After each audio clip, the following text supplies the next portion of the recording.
Le Centre d'information Europe Direct Bordeaux-Aquitaine abordera le sujet de la laïcité.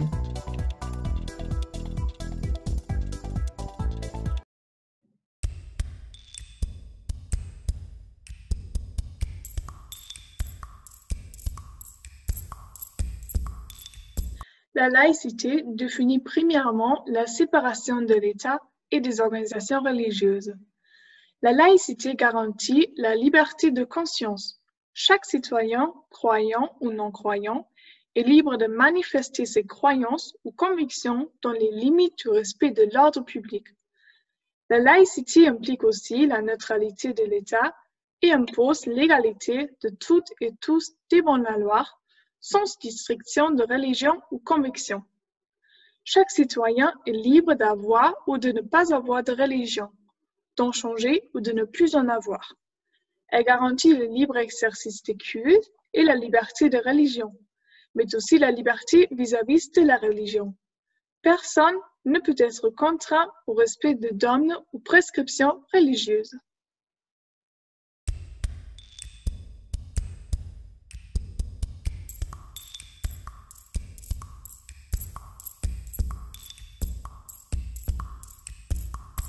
Les valeurs les plus importantes sont la liberté de conscience, la séparation des institutions publiques comme l'État et des institutions religieuses comme l'Église, et l'égalité de toutes et tous devant la loi.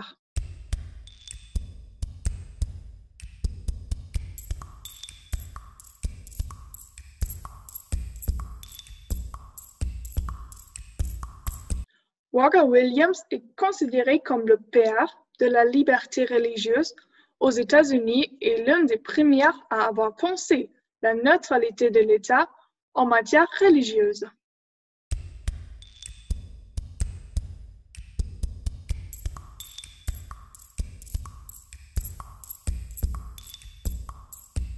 En Europe. L'Europe est très tôt devenue le lieu du développement d'un pluralisme religieux. Au niveau européen, la laïcité s'est organisée au début des années 1990 avec la création de la Fédération humaniste européenne, qui représente le principal réseau d'organisations laïques et humanistes. Aujourd'hui, une vingtaine de pays européens en font partie.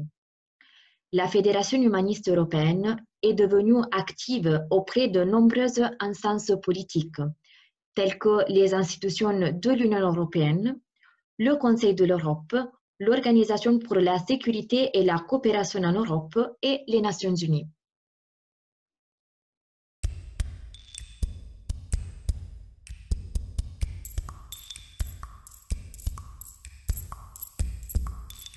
En France, la laïcité est affirmée par la loi du 9 décembre 1905, dite de séparation de l'Église de l'État, qui abolit le concordat et met fin au système des cultes reconnu, puisque la République ne reconnaît, ne salarie, ni ne subventionne aucun culte.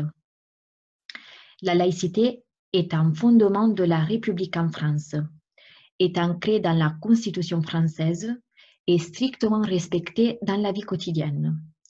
À l'école, il est interdit de demander aux élèves ou aux enseignants quelle est leur religion.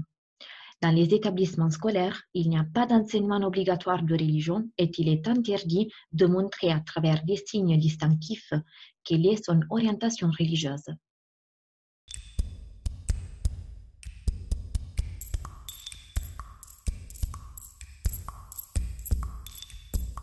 En Allemagne, la laïcité n'est pas reconnue dans la Constitution, mais elle joue quand même un rôle important dans la vie quotidienne des Allemands. Depuis la République de Weimar, l'Allemagne, qui n'a pas de religion d'État ni officielle, renforce la liberté de culte et garantit la neutralité de l'État vis-à-vis des différentes religions constituées. Chaque Allemand doit aussi déclarer sa religion, une dîme étant prélevée au bénéfice de son Église. Les Églises bénéficient d'autres avantages. Leurs ministres de culte sont rétribués par l'État et l'échelle de salaire varie en fonction du grade.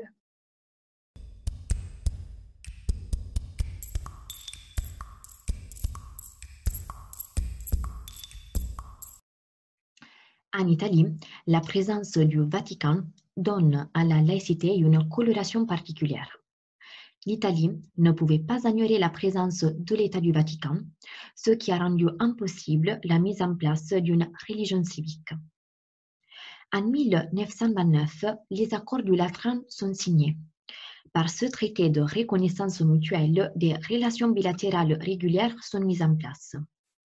En 1948, ces documents sont reconnus par l'article 7 de la nouvelle Constitution républicaine. En Italie donc, les accords avec l'Église catholique sont régis par un traité international entre deux États souverains. Tout changement dans le concordat qui ne serait pas accepté par l'Italie et par l'État du Vatican requiert de modifier la Constitution italienne, mais cela ne concerne pas les autres religions. Selon les règles toujours en vigueur, un crucifix est placardé dans les classes de chaque école publique, tout comme dans les tribunaux et dans d'autres bâtiments publics. Si le concept de laïcité n'est pas un principe explicite de la Constitution italienne, on peut en déduire ce concept de plusieurs articles.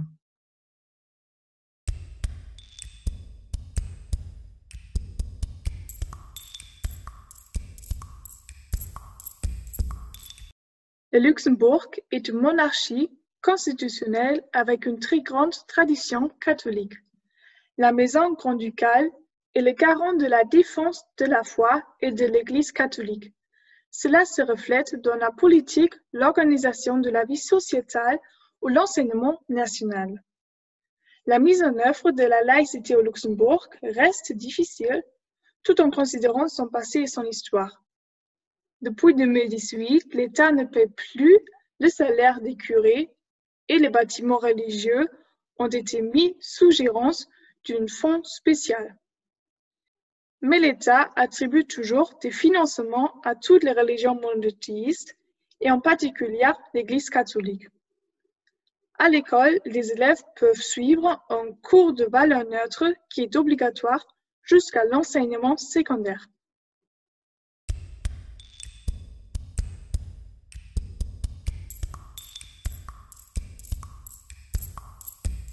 La Belgique se définit comme un État neutre. Cette neutralité se traduit par la reconnaissance de certaines religions et organisations non confessionnelles. La Constitution belge reconnaît les cultes catholiques, protestants, anglicans, orthodoxes, juifs et musulmans. Le pays finance le culte et permet également d'avoir dans les écoles des cours issus de ces religions ou des options philosophiques. Les salaires des enseignants, qui sont toujours les ministres de culte, est à la charge de l'État. De plus, l'État finance la fabrication des églises pour les cultes reconnus de façon officielle.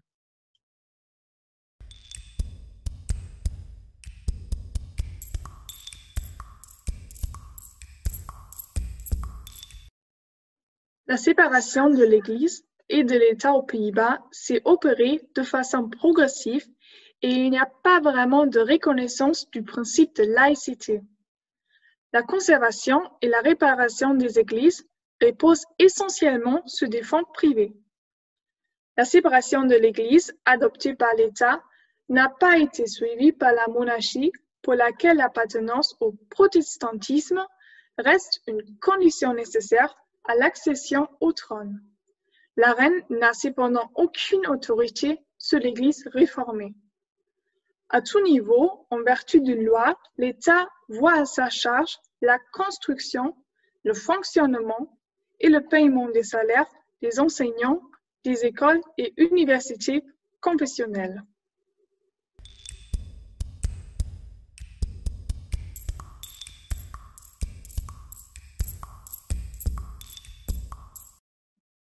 Dans l'Union européenne, les seuls pays qui ont reconnu la laïcité dans la Constitution sont la France, le Portugal et la République tchèque. Cependant, tous les autres pays européens reconnaissent de façon différente le principe de laïcité et le rapport entre l'État et l'Église peut être réglé à travers des concordats ou des traités. Différente est la position des ex-pays communistes où la religion est encore prédominante et le concept de la laïcité est plus difficile à être reconnu.